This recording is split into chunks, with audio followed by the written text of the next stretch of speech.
বাচ্চার মধ্যে দুটো শক্তির দানা আল্লাহ বহন করে দিয়েছেন। তো এইটা যে শয়তান ইংরেশন করবে, এটা মানে কোরআনের সাথে এটা মিলছে না, যেহেতু আল্লাহ নিজেই বলছেন যে এটা আমি আমার পক্ষ থেকে এটা দান করেছি। আর এই সমস্ত ব্যাপারে শয়তানের কোনো ক্ষমতা থাকতে পারে, এটা অবিশ্বাসযোগ্য না।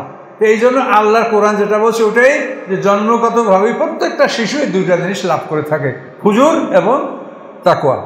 তো এরপরে শয়তান ভূমিষ্ঠ হওয়ার পরে কাঁদার ব্যাপারটা, এখানে বিজ্ঞানীরা যেটা কথা বলেন তা হলো যে এই পৃথিবীর যে বায়ুমণ্ডল, এই বাতাস একটা ওজন আছে।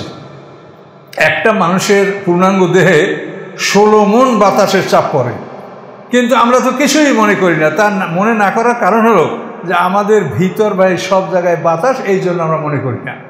আপনি মনে করেন যে আপনি পানির মধ্যে যদি 100 মণ ওজনের একটা কাঠ আপনি বহন করেন, একটা লগ আপনি বহন করেন, তা আপনি হালকা যে কোনো সে নিয়ে যেতে পারবেন, কিন্তু এটা ডাঙ্গায় তুললে আপনারা 10-20 জন নাড়াতেও পারবেন না।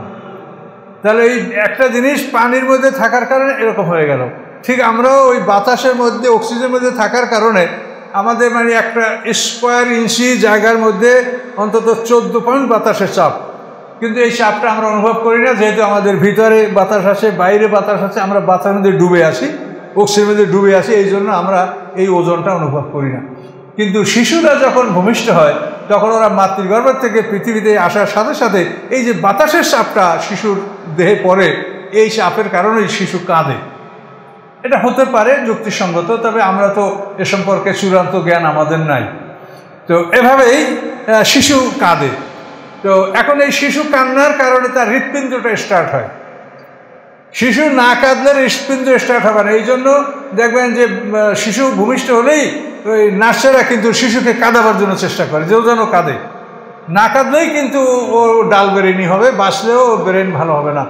এই জন্য এই সমস্ত ক্ষেত্রে আপনাদের লক্ষ্য রাখতে হবে। বর্তমান চিকিৎসা বিজ্ঞান এটা মানুষ উপকারও করছে, আবার এক শ্রেণীর লোক আছে যা ব্যবসাও করছে, যে মায়ের প্রসব বেদনা কমানোর জন্য যদি যে ইঞ্জেকশনগুলি ব্যবহার করা হয়, পিটিউটারি বর্ণ, এগুলির কারণে যদি মাকে অবশ করা হয় তা শিশুটা অবশ হয়ে যাবে।